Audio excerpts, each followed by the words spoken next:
సరే ఇప్పుడు చాలామంది మార్నింగ్ లేవగానే యాష్ గార్డ్ జ్యూస్ కనుక తాగితే మీకు స్టమక్ అంతా కూడా క్లెన్స్ అయ్యి మంచి రిజల్ట్స్ ఉంటాయి, మార్నింగ్ లేవగానే యాష్ గార్డ్ జ్యూస్ తాగండి అని చెప్తున్నారు. సో ఎవరి ఎక్స్పీరియన్స్ వారు చెప్తుంటారు. ఓకే, అది ఇంపార్టెంటే. చాలామంది వారు పెద్దవాళ్ళు ఎవరో ప్రాక్టీస్ చేసి ఉండుంటారు, వాళ్ళు చెప్పుండొచ్చు, తప్పంటలేదు.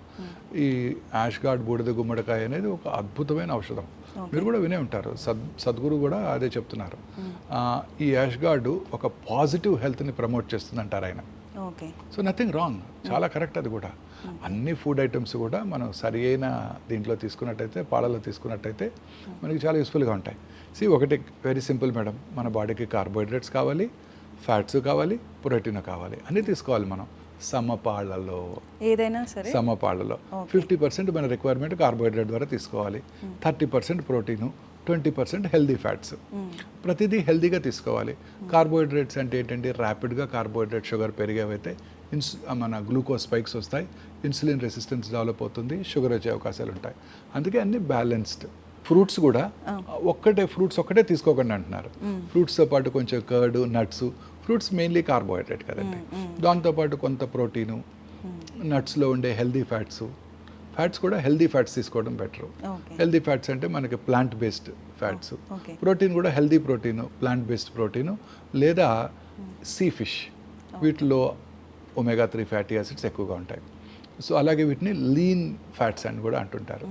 అలాగే లీన్ ప్లాంట్ బేస్డ్ ప్రోటీన్ కూడా చాలా బెస్ట్ ప్రోటీన్ అనమాట. ప్లాంట్ బేస్డ్ ప్రోటీన్ అంటే తోఫు లాంటివి. సార్, మీరు ఇంతకు ముందు చెప్పిన టాపిక్లో మన south Indian breakfast, fermented foods అనేవి చాలా హెల్త్ బెనిఫిట్స్ ఇస్తాయని చెప్తున్నారు కదా, మైక్రోబియాన్ ఇంప్రూవ్ చేస్తాయి. సో మన పెద్దవాళ్ళు అయితే నైట్ అన్నంని ఫర్మెంట్ చేసి మార్నింగ్ తినేసి పనికి వెళ్ళిపోయి చాలా ఎనర్జెటిక్గా పనిచేసేవాళ్ళు.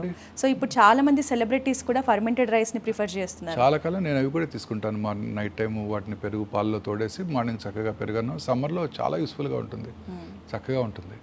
Very useful. ఒక డాక్టర్ లైఫ్ స్టైల్ రొటీన్ అనేది ఎలా ఉంటుందో తెలుసుకోవాలి సార్. జనరల్గా మీరు మార్నింగ్ లేచిన తర్వాత నుంచి నైట్ ఫర్కి మీ ఫుడ్ స్కెడ్యూల్ అనేది ఎలా ఉంటుంది సార్? మార్నింగ్ బ్రేక్ఫాస్ట్ అండి అబౌట్ 8 o'clockకి. Fruits, either Indian idli, dosa కానీ, లేకపోతే ఆ రోజు దీన్ని బట్టి అవైలబిలిటీని బట్టి, అన్నీ అవైలబుల్గా ఉన్నాయి కదండి ప్రతిరోజు, వాటి బట్టి రెగ్యులర్గా ఈ సౌత్ ఇండియన్ బ్రేక్ఫాస్ట్ తీసుకుంటాను. ఖచ్చితంగా ఫ్రూట్స్ కూడా తీసుకుంటారండి. కాఫీ, టీ పెద్దగా అలవాట్లేదు, but coffee is suppose to be good for health. ఒక చిన్న ఏదో ఒక కాఫీ తాగితే కొంచెం ట్రెమర్స్ వస్తాయని ఒక చిన్న భయం ఉండేది. మా ప్లాస్టిక్ సర్జన్ నాలో చెప్పారు అట్లా. లేకపోతే ఐ లవ్ కాఫీ.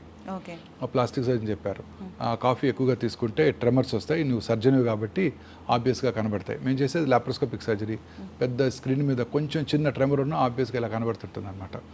సో అందుకని కాఫీ, ఆల్కహాల్ వీటికి దూరంగా ఉండాలని చిన్నప్పుడే నిర్ణయించుకున్నాను.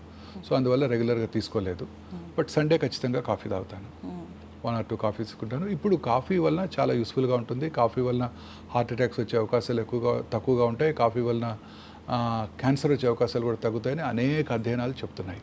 అది కూడా మితంగా తీసుకోవాలి. Preferably morning and afternoon. Should not take it after 4 o'clock, ఎందుకంటే నిద్ర డిస్టర్బ్ అయిపోతుంది. సో జనరల్గా ఒకవేళ తీసుకున్న వారానికి 1-2 రోజుల్లో మార్నింగ్ తీసుకుంటాను, లేకపోతే కాఫీ అలవాటు కూడా లేదు. కొంచెం బటర్ మిల్క్ తాగుతుంటాను. So lunch is definitely some sort of fiber and protein, fat తక్కువగా ఉంటుంది. సో జనరల్గా రాజ్మా, చోళే, చెన్నా, పుల్కా తీసుకుంటాను, లేకపోతే రైస్ కూడా తీసుకుంటాను. ఎనీ రైస్ తీసుకుంటాను వీటితో పాటు.